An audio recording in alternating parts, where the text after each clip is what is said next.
देश इस समय दो गुजर रहा है। पहला, चीन ने बहुत परेशान कर रखा है, दूसरा कोरोना का हुआ बहुत बड़ा हुआ है। एक तरफ संबित पात्रा होंगे तो दूसरी तरफ जीतू पटवारी होंगे जो चीन के मुद्दे पे बात करेंगे, तो दूसरी तरफ मनोज तिवारी होंगे और संजय सिंह होंगे। यानी आज के ये देश है 12 में सीधी टक्कर होगी। तो स्वागत है आपका इस जबरदस्त शो में। इस सेशन का नाम है सियासत जरूरी है क्या।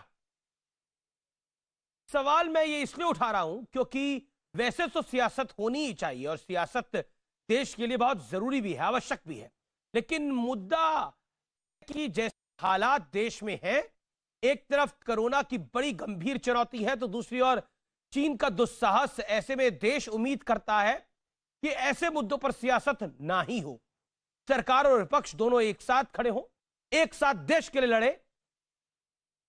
लेकिन दिक्कत यह है कि सियासत हर चीज पर भारी पड़ जाती है, इसीलिए हम कुछ ऐसे सवाल उठा देते हैं जो देश पे भारी पड़ जाते हैं। मेरे साथ बात करने के लिए इस सेशन में बीजेपी के प्रवक्ता डॉक्टर संबित पात्रा हैं और कांग्रेस की तरफ से कांग्रेस के वरिष्ठ नेता फॉर्मर मिनिस्टर जीतू पटवारी हैं। आप दोनों का अभिनंदन है और मैं चाहता हूं कि इस बहस के अंदर तू मैं की बजाय अपने अपने पॉइंट्स पर आप अपनी अपनी बात रखें जो कि बड़ी महत्वपूर्ण है। मैं सबसे पहले जीतू पटवारी आपसे ही शुरू करता हूं। देश इस वक्त चीन के दुस्साहस के सामने खड़ा है और चीन द्वारा जो एक निर्मित समस्या है उसका सामना कर रहा है। हम कहते हैं कि भारत जो है वो 1962 वाला नहीं है। 1967 ने भारत ने चीन को परास्त किया था, लेकिन आखिरकार ऐसा क्यों है कि कांग्रेस के वरिष्ठतम नेता श्रीमान राहुल गांधी जी प्रधानमंत्री को डरा हुआ कह देते हैं, प्रधानमंत्री को छिपा हुआ कह देते हैं और ऑल पार्टी मीटिंग पे भी विश्वास नहीं करते और चीन के प्रोपेगेंडा पे विश्वास करते हैं? ऐसा क्यों है? चीन पर ज्यादा विश्वास या नरेंद्र मोदी पर ज्यादा विश्वास, बताइए जीतू भाई। अमीश, बहुत अच्छी शुरुआत है। आपने कहा कि ये देश की बात है, सेना की बात है, शहादत की बात है। इसमें किसी प्रकार के तू में और हल्की पॉलिटिक्स की बातों पर ध्यान नहीं देना चाहिए। आपने सवाल किया कि देश को इस समय इन परिस्थितियों में एक क्यों नहीं होना चाहिए।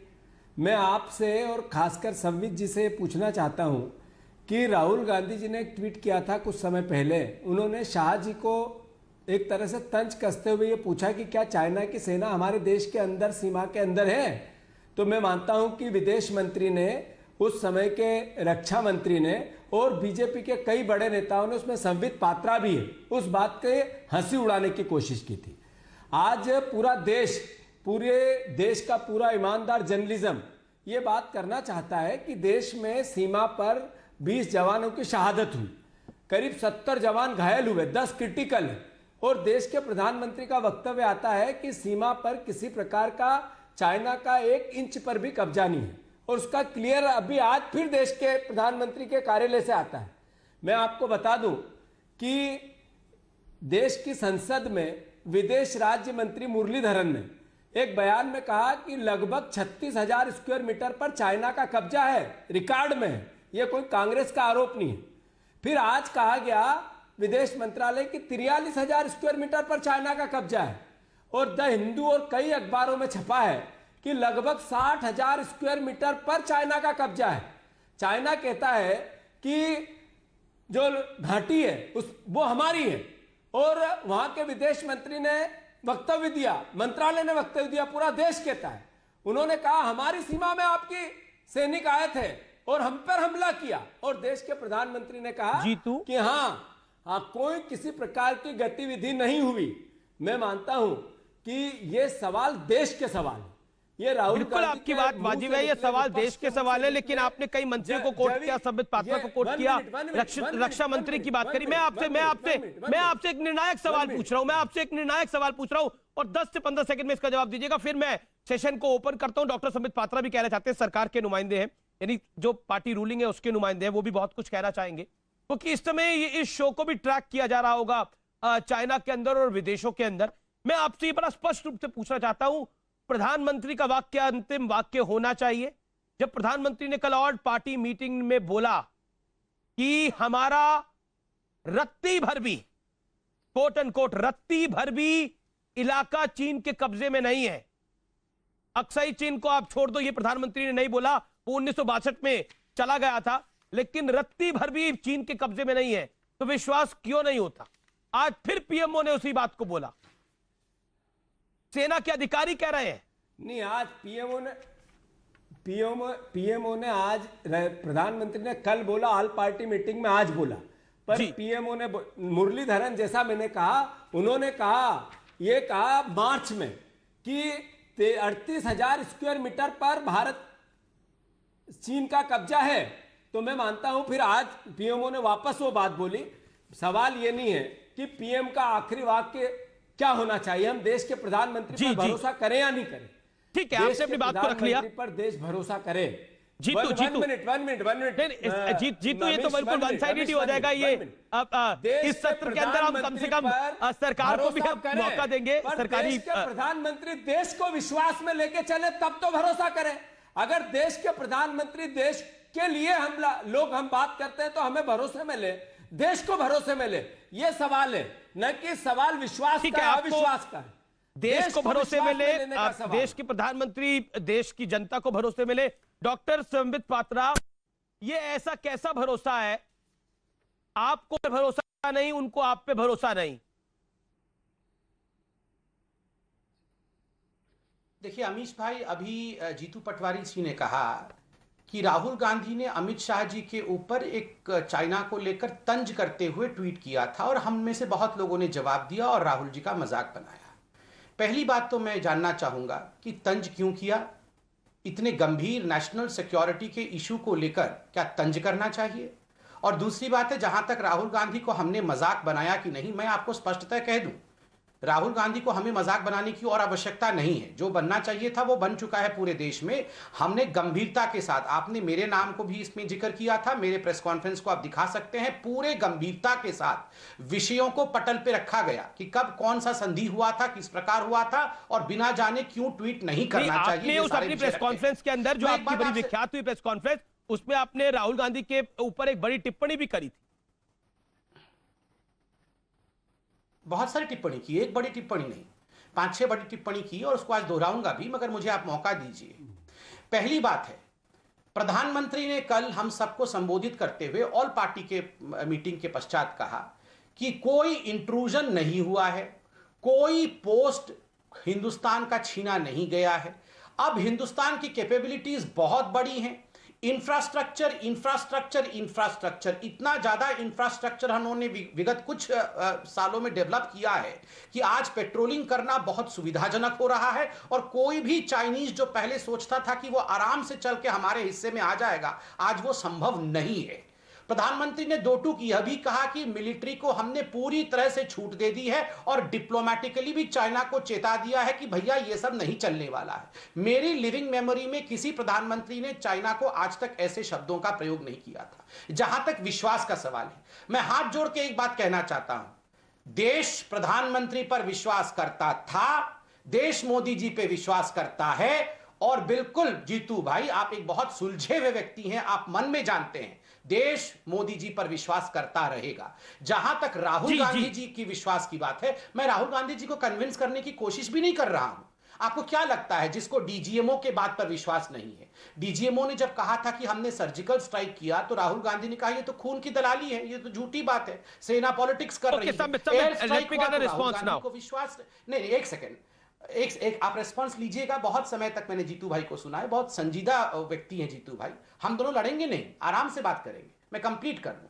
जब डीजीएमओ ने कहा डीजीएमओ पे विश्वास नहीं, एयर स्ट्राइक पे राहुल जी को विश्वास नहीं, गृह मंत्री पे राहुल जी को विश्वास नहीं, रक्षा मंत्री ने कहा 1 इंच जमीन नहीं गई, उन पे विश्वास नहीं, 6 दिन पहले आर्मी के चीफ ने कहा उन पे विश्वास नहीं। आज सुबह से हेडलाइन चल रही है, एयर चीफ मार्शल कह रहे हैं जमीन गई नहीं है, हम प्रिपेयर्ड हैं, उन पे विश्वास नहीं। प्रधानमंत्री ने कल कहा उन पे विश्वास नहीं। मुझे राहुल गांधी को विश्वास में लेना नहीं है। अगर उनको किसी पे ही विश्वास नहीं है, मैं आदर पूर्वक कहूंगा वो शी जिनपिंग जी को फोन कर लें, क्योंकि 2008 में तो एमओयू साइन किया ही था।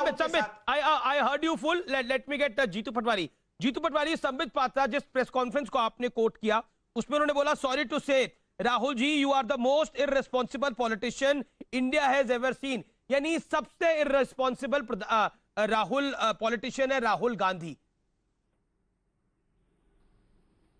ऐसा है अमीश, ये भारतीय जनता पार्टी और संबित पात्रा की कितनी बात पर कैसे किस तरीके से हम रिएक्ट करें ये हमारे लिए जरूरी नहीं है। इन्होंने अभी कहा कि आपको प्रधानमंत्री पे भरोसा नहीं, आपको रक्षा मंत्री पे भरोसा नहीं, आपको विदेश मंत्री पे भरोसा नहीं। तीनों के अलग अलग बयान हैं। 16 और 17 जून को विदेश मंत्री ने क्या बयान दिया? प्रधानमंत्री ने, मैंने कहा कि एक रत्ती भर जमीन पर चाइना का कब्जा नहीं है। फिर देश के मुरलीधरन ने इस देश की संसद में स्वीकार किया मार्च में। देश के रक्षा मंत्री ने 3 जून के वीडियो है, मार्केट में चल रहे हैं, मैंने भी ट्वीट किया है। जब वीडियो देश देख रहा है कि देश का प्रधानमंत्री अलग बोल रहा है, देश का रक्षा मंत्री अलग बोल रहा है, देश के विदेश मंत्री अलग बात कर रहे हैं और ये विश्वास की बात कर रहे हैं, अपने आप में देश को गुमराह करने की बात हो रही है। सवाल यह है कि देश की अर्थव्यवस्था संभल नहीं रही है, देश की बीमारी संभल नहीं रही है, देश की सरहदें संभल नहीं रही है। सारे देश आसपास के हमारे दुश्मन हुए। नेपाल जैसा छोटा सा देश हमको नसीहत दे रहा है, वो हमारी सीमा पर कब्जा अपने लक्ष्य और संसद में बता रहा है। और आप 62 के युद्ध की और 62 के समझौते की बात करते हैं। आपसे मैं पूछता हूं, 62 का समझौता इतिहास था संबित पात्रा, अब भूगोल बदला जा रहा है। उसमें संधियों में क्या क्या बात हुई थी, कैसे कैसे बात हुई थी। 20 सैनिकों की शहादत, 70 सैनिक अस्पताल में भर्ती, 10 क्रिटिकल, और उसके बाद आप देश को हम पर भरोसा करो और हम जो कहे वो मानो। आपका कहना यह है, आप हमें यह समझाना चाहते हैं कि राजा बोले रात है, रानी बोले रात है, मंत्री बोले रात है, संतरी बोले रात है और सुबह सुबह की बात है। मैं आपको समझाना चाहता हूं, प्रियंका गांधी वाड्रा को आप कोट कर रहे हैं। मामलों में देश पहले देश को एक साथ होकर, सत्ता पक्ष का देश के प्रधानमंत्री का दायित्व है कि सारी राजनीतिक पार्टियां, सारे विशेषज्ञों को साथ लेकर ऐसे मामलों में देश के लिए आगे बढ़ना चाहिए, तब जाकर भरोसा होता है। जो पूर्व प्रधानमंत्री अटल बिहारी वाजपेयी भारतीय जनता पार्टी के थे, ठीक है, ठीक है, जीतू आपने बोला, Jitu you made your point, ठीक है। अब क्विक मैं चाहता हूं क्विक रिएक्शन दे। राजा बोले रात है, रानी बोले रात है, मंत्री बोले रात है, संतरी बोले रात है, ये सुबह सुबह की बात है। गोरख पांडे की ये कविता की चंद लाइनें है जो प्रियंका गांधी वाड्रा ने मेरी राजनाथ सिंह के साथ जो इंटरव्यू है उसी का वीडियो ट्वीट करते हुए प्रियंका गांधी वाड्रा ने लिखा है, जो न्यूज 18 नेटवर्क को दिया था। संबित पात्रा, राजा, रानी, मंत्री, संतरी। मैं कह रहा हूं, जाल बिछा के कांग्रेस क्यों कर रही भारत माता पे घात है। जाल बिछा के क्यों कर रही कांग्रेस पार्टी भारत माता पे घात है। अरे रात है, रात है, रात है, रात है, ये तो दिन चला गया रातों का, अब दिन आ चुका है। मगर आप ये बोलिए, ये घात क्यों हो रहा है आपकी तरफ से? 2-3 सवाल इन्होंने उठाए। पहले तो ये अर्थव्यवस्था पे चले गए, फिर कोरोना पे चले गए, फिर धीरे से 62 पे आए। पहली बात, जीतू भाई बहुत पढ़े लिखे व्यक्ति हैं। जीतू भाई 62 में संधि नहीं हुआ था, 62 की संधि के बारे में बताया नहीं गया था। जिन 4 संधियों के बारे में बात हो रही है, आपको अगर पता नहीं है तो मैं ईमेल भी करूंगा। 1993, 1996, 2005 और 2013 ये आपके सरकारों के समय संधि हुई थी। दूसरी बात है, भारत की आर्मी एक प्रोफेशनल आर्मी है, संधियों को बाल पालती है। जहां तक पीएलए का सवाल है, विश्वासघाती है और मैं उसको आर्मी भी नहीं मानता हूं, मैं उसको चीन के सीपीसी का लश्कर मानता हूं। मैं एक सवाल पूछ रहा हूं, आपने इतना रात किया, मैं एक सवाल पूछ रहा हूं। एक रात की कहानी वो भी थी जब डोकलाम में स्टैंड ऑफ चल रहा था और उस रात पूरा परिवार, पूरा वाड्रा परिवार, बच्चे, प्रियंका वाड्रा, राहुल गांधी, रॉबर्ट वाड्रा, ये क्या कर रहे थे? चीनी टेंट के अंदर क्यों बैठे हुए थे? दूसरी बात, 2008 में बीजिंग में ओलंपिक होता है, देश के प्रधानमंत्री मनमोहन सिंह को इनविटेशन नहीं आता है, सोनिया गांधी जी को शी जिनपिंग जी का इनविटेशन आता है। तीसरी बात, 2008 में, मैं एमओयू लेके बैठा हूं, समय कम है, पढ़ूंगा नहीं। 2008 में सोनिया जी, राहुल जी शी जिनपिंग के पास, उस समय शी जिनपिंग चाइना के प्रेसिडेंट नहीं थे, वाइस प्रेसिडेंट थे और जनरल सेक्रेटरी अपने पार्टी के थे। उनके साथ एक एमओयू हस्ताक्षर करते हैं और हस्ताक्षर में लिखा, एमओयू में लिखा हुआ है, special relationship with the Nehru Gandhi family, not with UPA and the government. ऐसा कौन सा स्पेशल रिलेशनशिप बनाया गया था 2008 के उस ठीक है अंधेरी संबित, रात आपने बोला में 30 कि सेकंड। जीतू आपने पटवारी, आज घात जीतू किया। 30 सेकंड में जवाब दीजिए, फिर संबित आपसे एक सवाल है। जीतू 30 सेकंड में जवाब दीजिए। क्योंकि रातों की बात हो रही है, एक रात ये भी थी जब डोकलाम चल रहा था, उस रात को डिनर पे रॉबर्ट वाड्रा, प्रियंका गांधी वाड्रा जी और श्रीमान राहुल गांधी जी और परिवार था, और उसको छुपाया गया था। लेकिन वो बहस का विषय नहीं है। लेकिन क्या आपको लगता नहीं है कि आप लोग भी राजनीति खेल रहे हैं? मैं एक शब्द का इस्तेमाल कर रहा हूं, खेल रहे हैं इस विषय पर। 30 सेकंड। ऐसा है अमीश, पहले तो संबित पात्रा को यह समझ आना चाहिए कि बात हो रही है देश की नेशनल सिक्योरिटी की, देश की सीमा की 20 सैनिकों की शहादत की।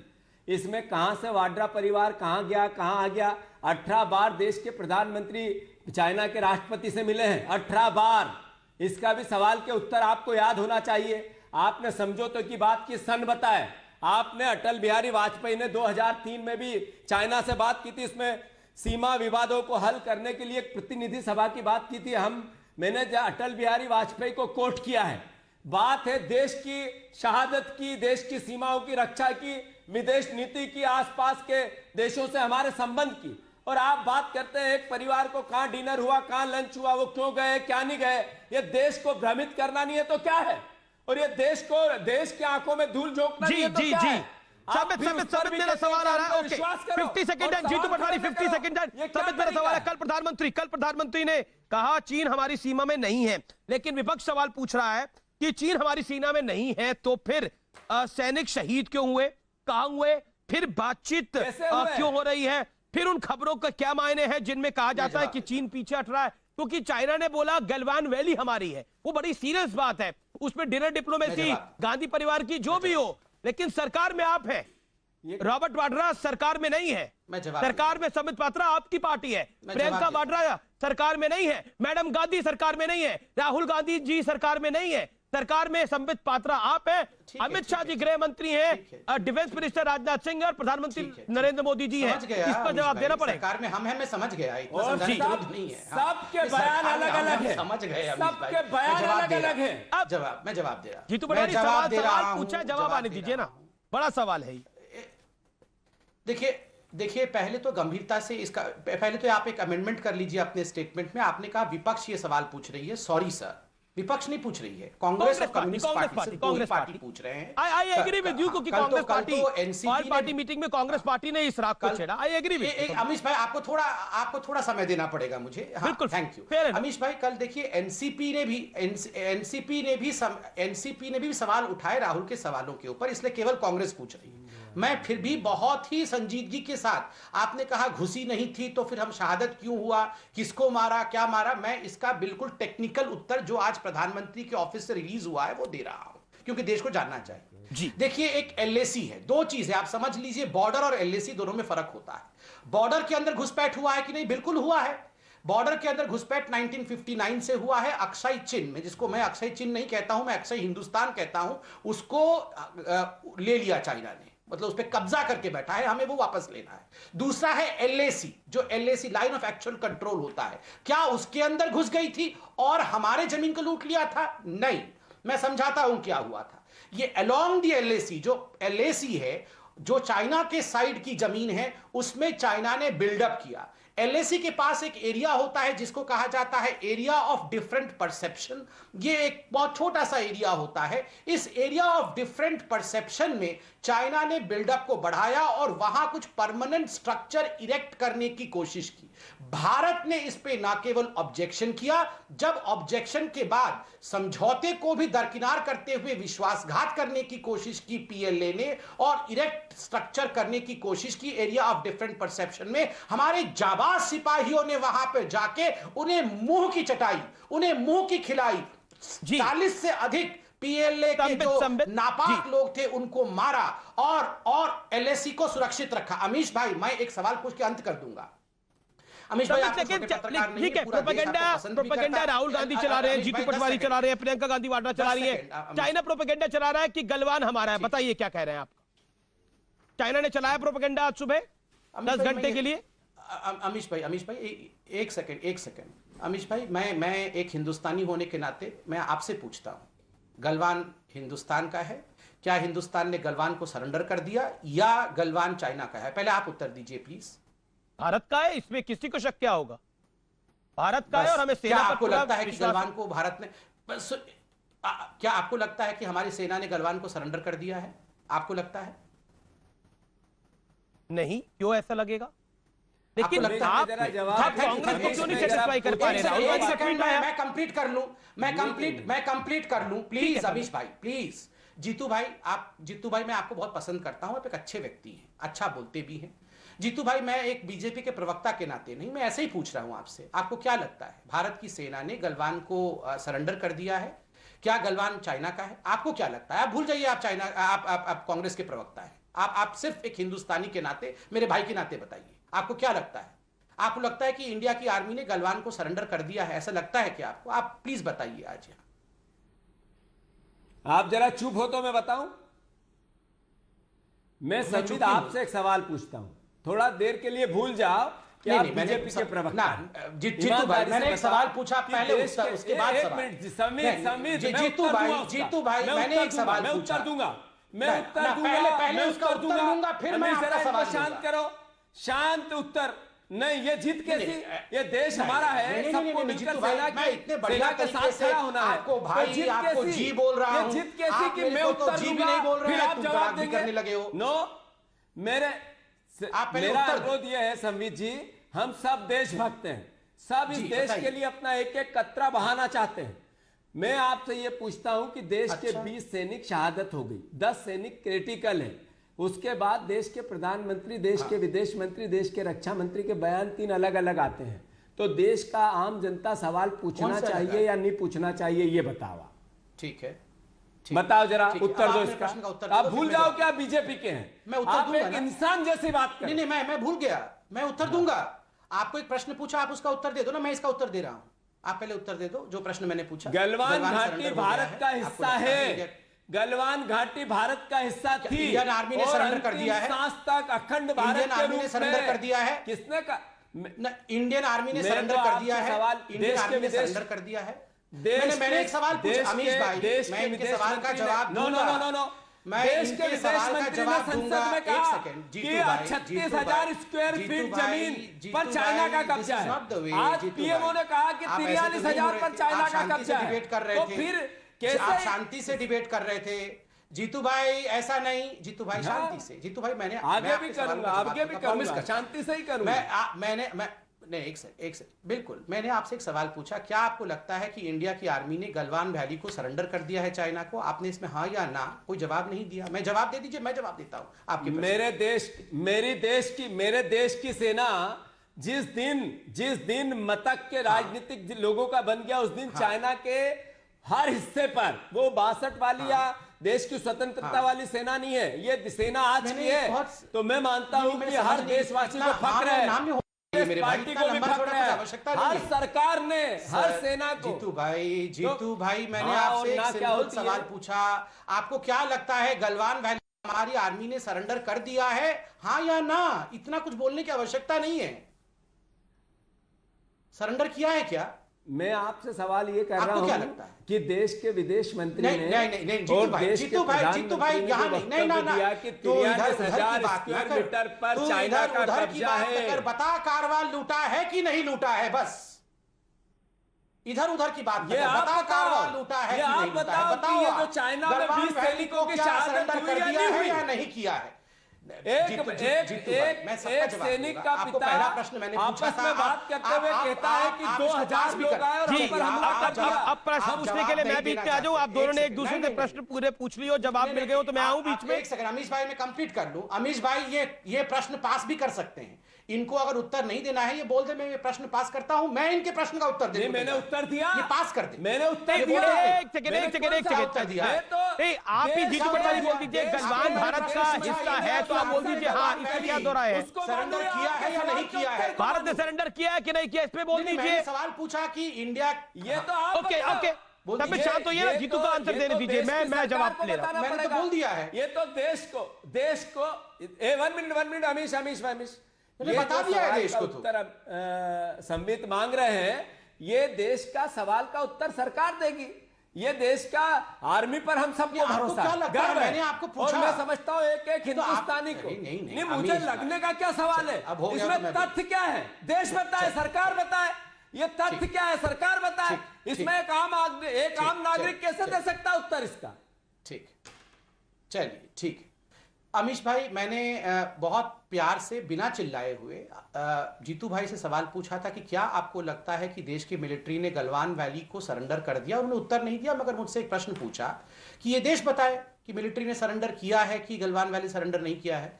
मैं बिल्कुल कैमरे की तरफ देखते हुए सरकार बताए, अपने हाथ को अपने सीने पे रखते हुए एक सेकंड मैं अपने सीने पे अपने हाथ को रखते हुए बोलता हूं, मेरी देश की आर्मी ने, इंडिया की आर्मी ने 1 इंच भी जमीन सरेंडर नहीं किया है। मुझे संपूर्णतः अपनी आर्मी, अपने प्रधानमंत्री और अपने सारे वायुसेना, अपने स्थल सेना, अपने नभसेना, सबके ऊपर विश्वास है। 1 भी इंच सरेंडर नहीं किया है। आपको विश्वास नहीं है, इसकी कोई दवाई नहीं है जीतू भाई। मैं राहुल गांधी को कोई घुट्टी नहीं पिला सकता हूं जिससे उनको विश्वास हो जाए, और मुझे इटालियन आती भी नहीं है, वरना मैं इटालियन भाषा जरा में मुझे कहता हूं अवसर दे। ठीक है, आखिरी दौर है, आखिरी नहीं, 1 मिनट है मेरे पास। मैं 30 सेकंड ले लीजिए जीतू पटवारी, आप अपनी बात को रखने के लिए कंप्लीट तो कर लूं। समय अब बिल्कुल खत्म हो रहा है।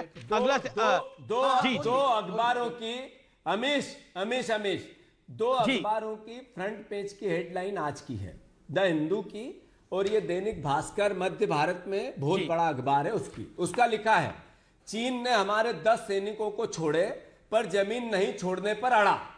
ये इस अखबार के खिलाफ सरकार ने क्यों नहीं लिया है? फ्रंट पेज की खबर है आज की, अभी निकालो, नेट पे पता चल जाएगी। संबित पात्रा जी, आखिरी बात, शुरुआत जीतू आपने करी थी बहस की। संबित को मुझे 15 सेकंड देने पड़ेंगे, आखिरी है। फिर उसके बाद मनोज तिवारी हमारे साथ होंगे और संजय सिंह हमारे साथ होंगे। क्विकली बताइए संबित। देखिए, इसी अखबार में जो न्यूज छपा है, उसी अखबार के न्यूज की जो गलतियां हैं उसको लेकर पार्टी ने हमारे ट्वीट भी किया है। मैं यहां समय नहीं है इसलिए वो दिखा नहीं रहा हूं। दूसरी बात, किस पर विश्वास है आपको? अगर अखबार पर ही और बाकी इस पे विश्वास करना था तो ये सोनिया गांधी जी कल ऑल पार्टी मीटिंग में केवल चाय सिंघाड़ा और समोसा खाने गई थी क्या? क्यों गई थी वहां पे? फिर मतलब फिर अखबारी पढ़ती रहती, घर पे नहीं जाती all India all party meeting में? नहीं, बिल्कुल नहीं जाना चाहिए था उनको। फिर वहां जाके चाय पी लिया, ऑल पार्टी मीटिंग का चाय पी लिया, टीवी में पूछ रहे, आप बताइए वो वहां क्यों गई थी? चाय समोसे खा के आ गई और सवाल क्यों नहीं पूछा? ये सर मुझे आप दोनों बीच में लेके आइए। ये सत्ता पक्ष और कांग्रेस की लड़ाई है,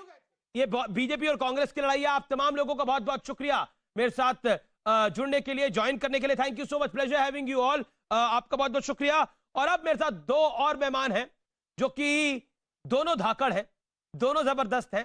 मेरे साथ जाने माने अभिनेता, सिंगर और भारतीय जनता पार्टी के कद्दावर नेता, member of parliament Manoj Tiwari साहब हैं, फॉर्मर अध्यक्ष दिल्ली के। मेरे साथ आम आदमी पार्टी के राज्यसभा सांसद, वरिष्ठ नेता संजय सिंह हैं। आपका दोनों का अभिनंदन है संयोग अधिवेशन में। यह संयोग है कि आप दोनों आज एक साथ हैं, तो मुझे उम्मीद है कि बहस का स्तर भी वैसा ही होगा जैसे 2 सांसदों का होता है और संसद में होता है। बड़ा महत्वपूर्ण है यह पल भारत के लिए, देश के लिए। एक तरफ चीन खड़ा है, दूसरी तरफ कोरोना मुंह फाड़े खड़ा है।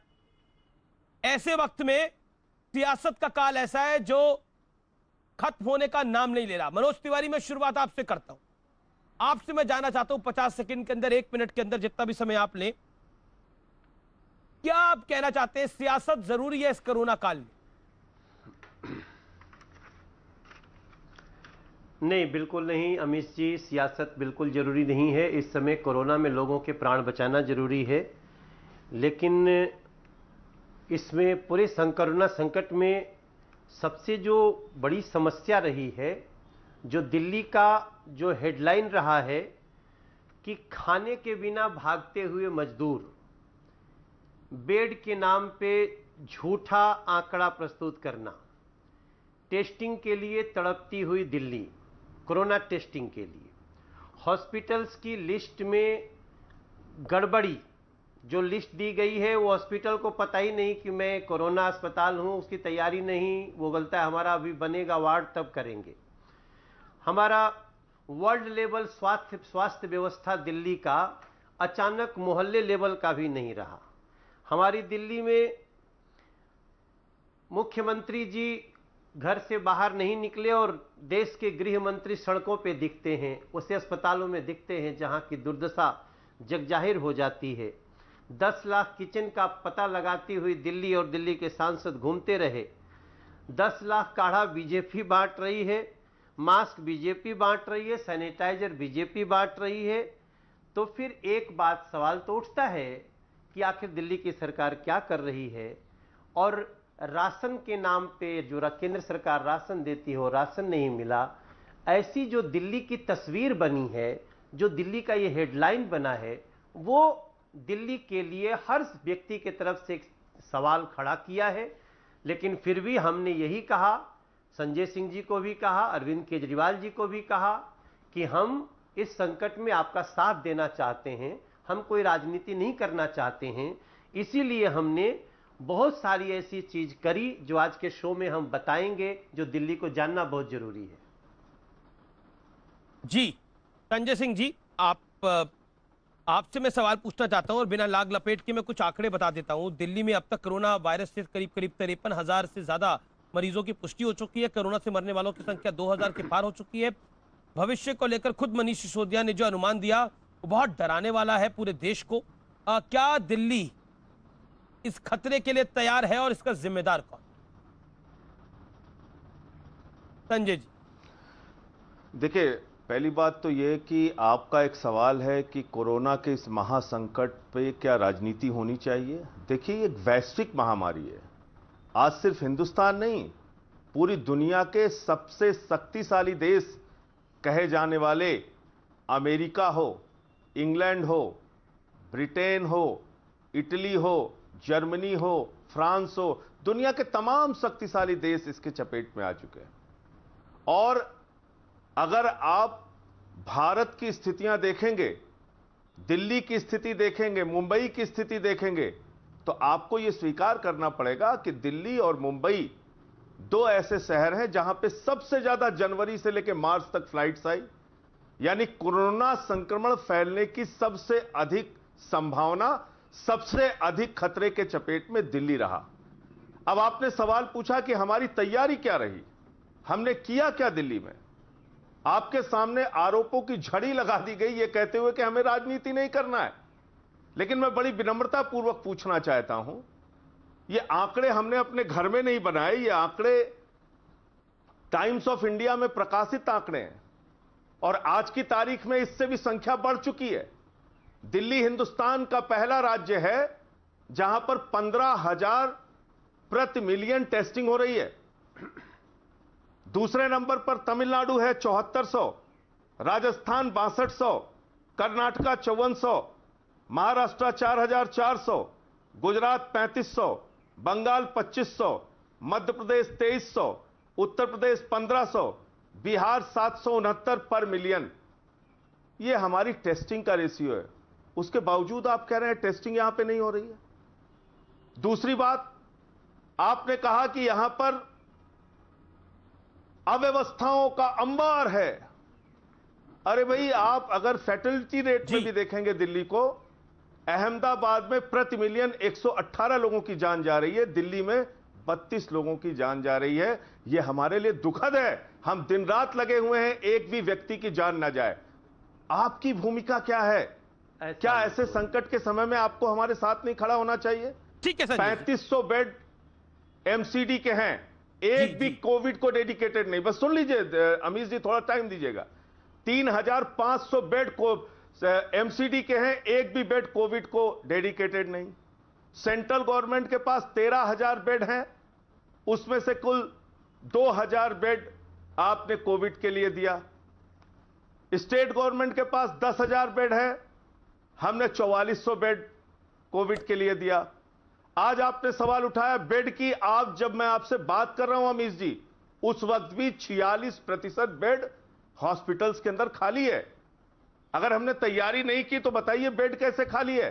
ठीक है, हाँ, प्राइवेट हॉस्पिटल में कुछ शिकायतें आई हैं। जी। कहीं लोग गए तो उनको बेड नहीं मिला, उसके ऊपर हमने कार्रवाई भी की। कुछ प्राइवेट हॉस्पिटल भरे हैं, कुछ प्राइवेट हॉस्पिटल खाली होकर भी लोगों को तंग करते हैं।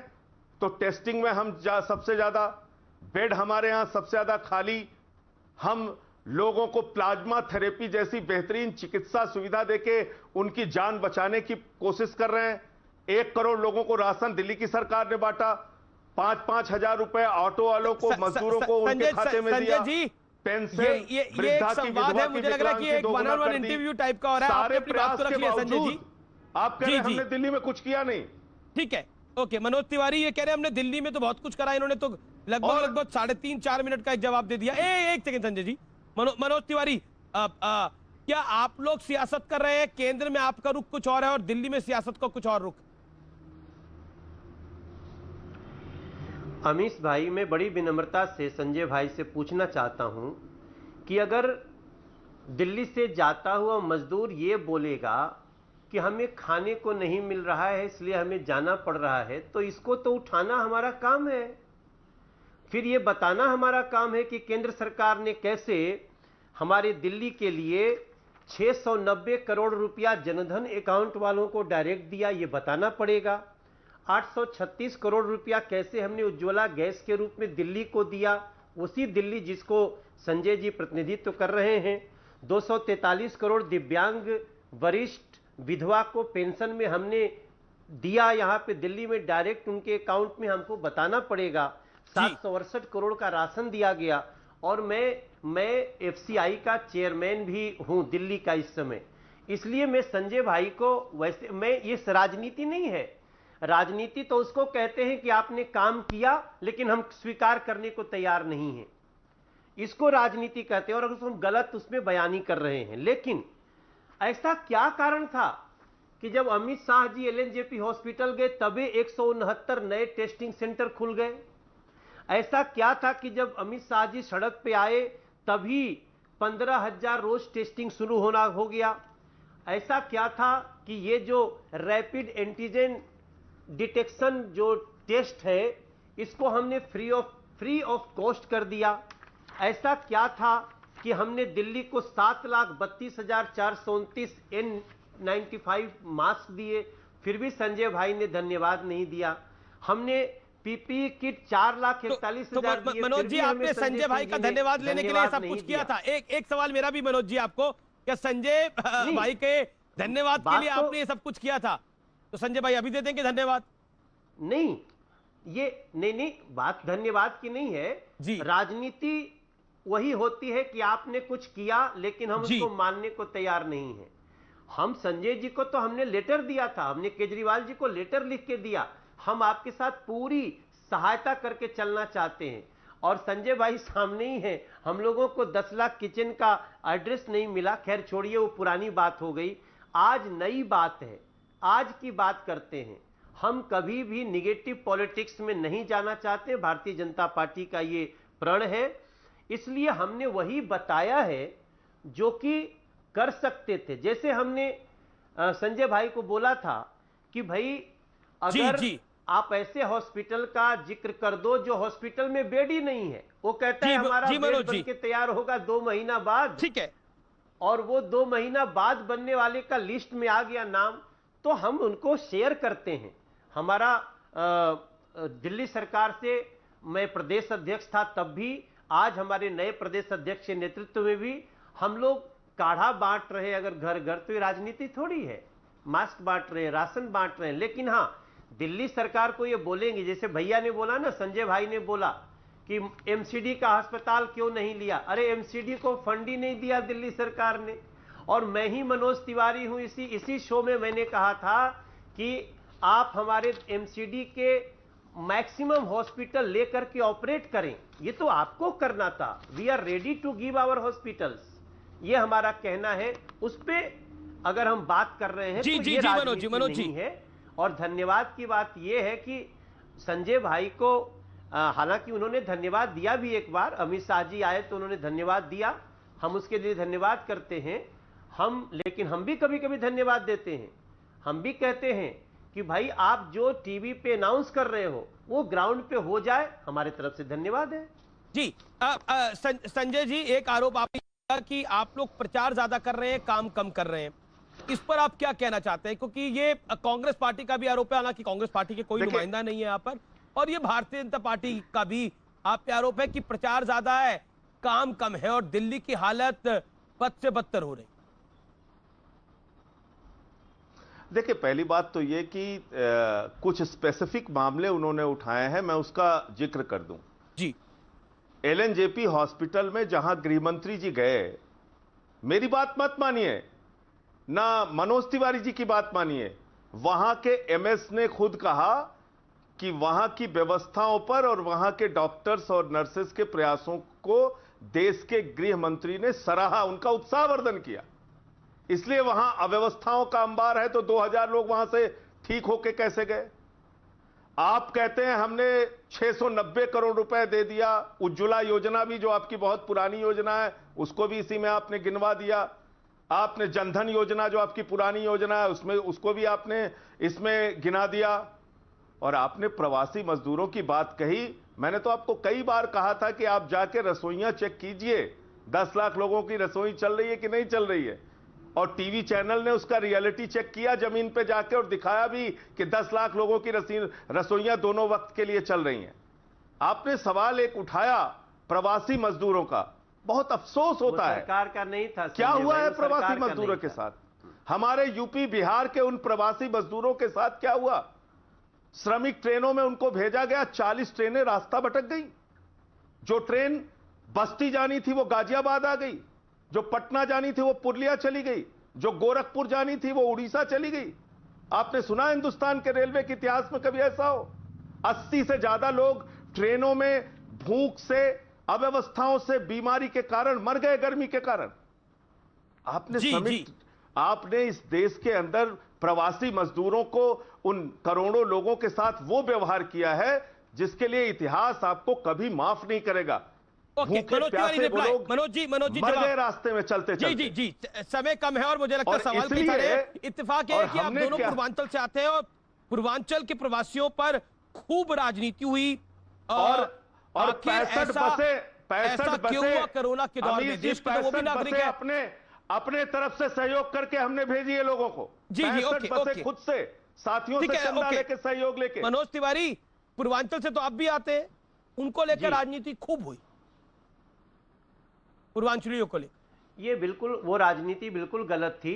हमारे पूर्वांचल के लोगों को, जो जहां रह रहा है, उनको प्रवासी कह के उनको, उनके साथ भेदभाव का व्यवहार हुआ। देखिए, मैंने यही कहा ना कि जिस भी जाते हुए मजदूर से किसी माइक, कैमरा का माइक लगा तो उन्होंने एक ही बात कही, हमें खाने को नहीं मिला, हमसे किराएदार किराए मांग रहे हैं, तो हम कैसे, मालिक किराया मांग रहे हैं। तो ये दो चीजों का निदान तो स्टेट को ही करना था अमीश भाई, संजय भाई, उसका निदान तो स्टेट को ही करना था। जी जी और जी। जैसे ही केंद्र सरकार ने इस समस्या को देखा, श्रमिक एक्सप्रेस किसने चलाया? हमने, हमारी सरकार ने। और दूसरी, संजय भाई आप एक शो में और कह रहे थे कि ट्रेन रास्ता भटक गई, ये इसको आप सुधार लें। वो किसी ने गलत जानकारी दी है, जो आप उसको एक बार पीयूष गोयल जी के ट्वीट को भी देख लें, एक बार बात भी कर लेंगे आपसे, उनकी बात होती है। एकदम गलत न्यूज है। सिर्फ एक ट्रेन को 4 घंटे ज्यादा पड़ा है, क्योंकि उस रूट की बहुत लंबी, बहुत जाम ट्रैफिक चल रहा था, तो इस नाते उसको 4 घंटे ज्यादा लगा। उसको ऐसे कोट करना ठीक नहीं है। प्रवासियों पे हमारा भी दर्द है, आपका भी दर्द है, लेकिन जो प्रवासियों को रुकने की व्यवस्था करनी चाहिए थी, उसमें तो सरकार फेल हुई ना। चाहे मनोज जी, दर्द आपको भी है, दर्द उनको भी है, लेकिन इलाज क्या है? बिल्कुल बिल्कुल, मैं आखिरी दौर में हूं चर्चा के, लेकिन दर्द तो सबको है, लेकिन इलाज क्या है? संजय जी, करते हमने ट्रेन किया, हमने संजय जी, आप तो आप कल नाराज हो गए, चाइना की बैठक में आप लोगों को नहीं बुलाया, आप बहुत नाराज थे, आपने बोला कि ऐसा कैसे कर सकती है।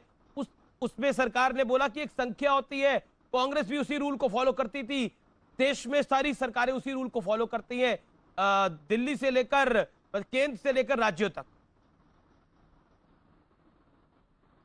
देखिए, पहली बात तो कांग्रेस ने थोड़ी नारा दिया था सबका साथ सबका विकास, आपने नारा दिया है ना सबका साथ सबका विकास। आप कहते हैं ना हमको सबको लेके चलना है।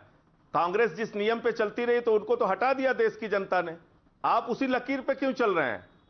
आप कहां तो किस संविधान में लिखा हुआ है कि इस पार्टी को बुलाएंगे, उस पार्टी को नहीं बुलाएंगे, इतने 5 सांसद सांसद को होने चाहिए बुलाएंगे, उसके लिए। उतने सांसद को नहीं बुलाएंगे। चलिए आज वो विषय नहीं है, आज वो विषय नहीं, उसको छोड़ देते हैं। जी जी एक बात इन्होंने अभी मनोज तिवारी जी ने कही 10 और ये सेकंड बिल्कुल संजय जी। ठीक है कि इस पूरे कोरोना संकट के दौरान हमारा इनसे कई बार बातचीत संवाद होता रहा।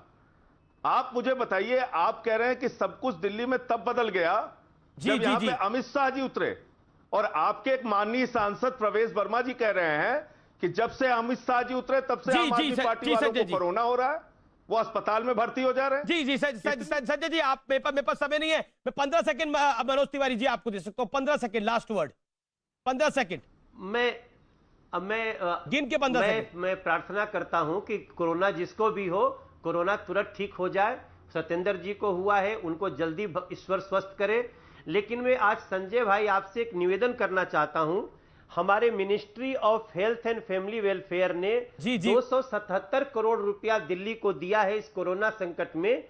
इसमें कम से कम 60 करोड़ रुपए एमसीडी के हॉस्पिटल्स के लिए दिलवा देंगे। चलिए, उसी दिल्ली का फायदा बहुत- होगा जिस दिल्ली। मनोज जी, अब हमारे पास समय नहीं है, मैं ऑलरेडी टाइम को एक्सीड कर चुका हूं।